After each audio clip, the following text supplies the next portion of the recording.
روتی ہوئی اپنی ماں کے پاس جا پہنچی۔ ماں، اب بس ہو گیا ہے، میں مزید برداشت نہیں کر سکتی۔ دل تو چاہتا ہے یا خود مر جاؤں یا اسے مار ڈالوں۔ اس کی آواز میں شدید کرب تھا۔ ماں جو زندگی کی سختیاں دیکھ چکی تھی، بیٹی کی آنکھوں میں چھپی بے بسی کو خوب سمجھ رہی تھی۔ اس نے نرمی سے اس کا ہاتھ تھاما اور کہا، بیٹی، ایسا کوئی کام نہ کرنا جس پر تمہیں بعد میں پچھتانا پڑے۔ کبھی کبھی زندگی ایسے موڑ پر لے آتی ہے جہاں لگتا ہے کہ ہر رشتہ بوجھ بن چکا ہے۔ ایسا ہی کچھ وقاص اور نازیہ کے ساتھ ہو رہا تھا۔ چھوٹے سے گاؤں میں ایک ان کا خوبصورت سا گھر تھا، مگر گھر کی چار دیواری میں محبت نام کی کوئی چیز باقی نہیں رہی تھی۔ ہر دن ہر لمحہ معمولی بات پر لڑائی ہوتی۔ کبھی کھانے میں نمک زیادہ تو کبھی وقت پر چائے نہ ملنے پر وقاص کا پارا ہائی ہو جاتا، اور کبھی نازیہ اپنی تھکی ہاری زندگی سے تنگ آ کر وقاص پر برس پڑتی۔ چیخو پکار، دروازے بند ہونے کی آوازیں اور رونے کی ہچکیاں، یہ سب تو معمول بن چکا تھا۔ محلے والے بھی ان کے جھگڑوں کے عادی ہو چکے تھے۔ اکثر گلی میں چلتی ہوئی عورتیں چپکے سے کہتی، دیکھو آج پھر لڑ رہے ہیں، نہ یہ دن دیکھتے ہیں اور نہ رات۔ بچیاں معصوم نگاہوں سے اپنے ماں باپ کو دیکھتی اور ڈر کر ایک دوسرے کے گلے لگ جاتی۔ ایک دن نازیہ کا صبر کا پیمانہ لبریز ہو گیا۔ وہ روتی ہوئی اپنی ماں کے پاس جا پہنچی۔ ماں، اب بس ہو گیا ہے، میں مزید برداشت نہیں کر سکتی۔ دل تو چاہتا ہے یا خود مر جاؤں یا اسے مار ڈالوں۔ اس کی آواز میں شدید کرب تھا۔ ماں جو زندگی کی سختیاں دیکھ چکی تھی، بیٹی کی آنکھوں میں چھپی بے بسی کو خوب سمجھ رہی تھی۔ اس نے نرمی سے اس کا ہاتھ تھاما اور کہا، بیٹی، ایسا کوئی کام نہ کرنا جس پر تمہیں بعد میں پچھتانا پڑے۔ مگر نازیہ ضد پر تھی۔ ماں، کچھ ایسا بتاؤ کہ میں اس سے نجات پا سکوں، کوئی راستہ۔ ماں نے گہری سانس لی، پھر الماری میں ہاتھ ڈال کر ایک چھوٹی سی شیشی نکالی۔ یہ لو، یہ زہر ہے، مگر ایک بات کا خیال رکھنا، یہ فوراً نہیں مارے گا، 3 مہینے میں آہستہ آہستہ اثر کرے گا۔ تم روز اس کی خوراک میں تھوڑا تھوڑا ملا دینا۔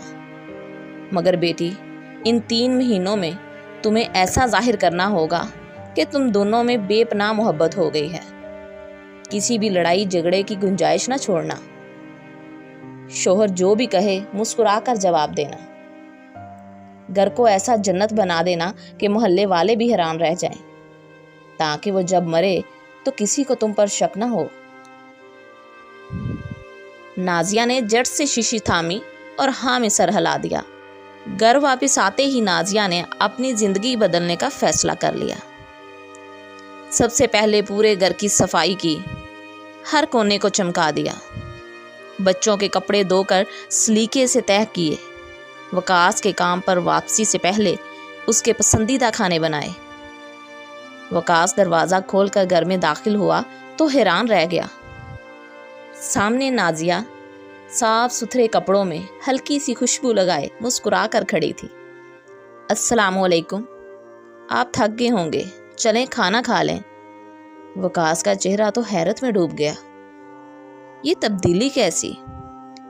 دسترخوان پر خوشبودار کھانے لگے تھے، ہاتھ دھونے کے لیے پانی بھی سامنے رکھا تھا۔ وقاص دل ہی دل میں خوش ہو کر بیٹھ گیا، مگر زبان سے کچھ نہ بولا۔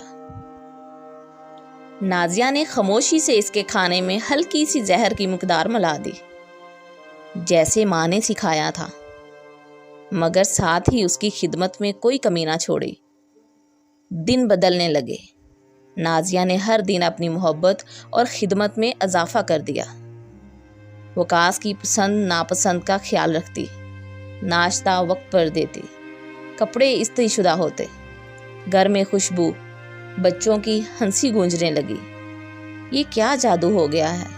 لڑائیاں کہاں گئیں؟ وقاص خود بھی بدلنے لگا۔ جو پہلے ہر بات پر چیختا تھا، اب نرمی سے بات کرنے لگا۔ وہ تو اب کبھی کبھی پھول لے کر آتا، بچوں کے ساتھ کھیلتا، نازیہ کے کام میں بھی ہاتھ بٹاتا۔ اکثر رات کو وقاص کہتا، نازیہ تم بہت بدل گئی ہو، اب تو گھر واقعی گھر لگتا ہے۔ نازیہ ہلکی سی مسکراہٹ سے جواب دیتی ہے، مگر دل میں ایک کسک سی اٹھتی، کیا واقعی میں اسے مارنے جا رہی ہوں؟ کیا وہ اتنا برا تھا جتنا میں نے اسے سمجھا ہوا تھا؟ وقت تیزی سے گزرتا گیا، ایک ایک دن، ایک ایک لمحہ جیسے ریشم کے داغے کی طرح گزرتا رہا۔ نازیہ جو ہر دن زہر ملاتی، خود وقاص کی محبت برے رویے کی سیر ہوتی چلی گئی۔ 3 مہینے گزر گئے، اب صرف 3 دن باقی تھے جب اس کی اپنی ماں سے ملاقات ہوئی۔ وہ ایک بار پھر ماں کے پاس پہنچی، چہرے پر دکھ اور آنکھوں میں نمی تھی۔ ماں نے پوچھا، بیٹی 3 دن باقی ہیں، خوش ہونا؟ نازیہ پھوٹ پھوٹ کر رو پڑی، ماں میں اسے نہیں کھونا چاہتی، وہ مجھ سے سچی محبت کرتا ہے، میری چھوٹی چھوٹی باتوں کا خیال رکھتا ہے، مجھے عزت دیتا ہے۔ ماں میں اب اس کے بغیر نہیں جی سکوں گی، ماں کچھ کرو پلیز پلیز، ماں کچھ کرو۔ ماں نے محبت سے بیٹی کو گلے لگا لیا اور کہا، بیٹی وہ زہر نہیں تھا، وہ تو ہاضمے کی دعا تھی۔ مجھے معلوم تھا کہ مسئلہ وقاص میں نہیں تم میں تھا۔ جب تم نے زبان قابو میں رکھی، محبت اور خدمت کی، تو دیکھ لینا تمہارا شوہر بھی فرشتہ بن گیا۔ نازیہ نے اپنے ماتھے پر ہاتھ مارا، ماں میں کتنی احمق تھی، میں خود اپنی خوشیوں کی قاتل بن رہی تھی۔ نازیہ جب واپس گھر آئی تو دل میں ایک نیا جذبہ تھا۔ اب وہ محبت اور شکر گزاری کے ساتھ زندگی گزارنے لگی۔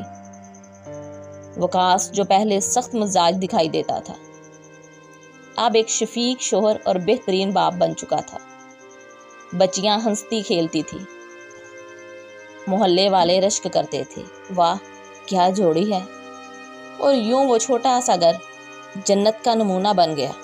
اگر ہر ماں اپنی بیٹی کو صبر اور محبت کا سبق دے اور ہر بیٹی یہ سمجھے کہ اصل طاقت زبان سنوارنے میں ہے، تو ہر بگڑا ہوا گھر سکون کا گہوارہ بن سکتا ہے۔ دھوپ میں تپتی زندگیوں کو صرف الفاظ کی نرم بارش سکون دے سکتی ہے۔ محبت کے ساتھ جینے کا ہنر زندگی کو جنت میں بدل دیتا ہے۔ محبت میں جیت ہمیشہ برداشت کرنے والے کی ہوتی ہے۔ زبان کی مٹھاس وہ معجزہ ہے جو دشمنوں کو دوست اور بے سکون گھروں کو جنت بنا دیتا ہے۔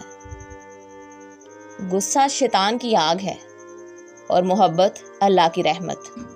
جس نے محبت کو اپنایا، اس نے اپنی زندگی، اپنی دنیا سنوار لی۔ ہر وقت کی لڑائی صرف رشتوں کی جڑیں کھوکھلی کر دیتی ہے۔ صبر، برداشت اور محبت ہی مضبوطی کی بنیاد ہے۔ جب عورت صبر کرتی ہے تو خاندان سلامت رہتا ہے۔ جب عورت زبان سنبھالتی ہے تو نسلیں سنور جاتی ہیں۔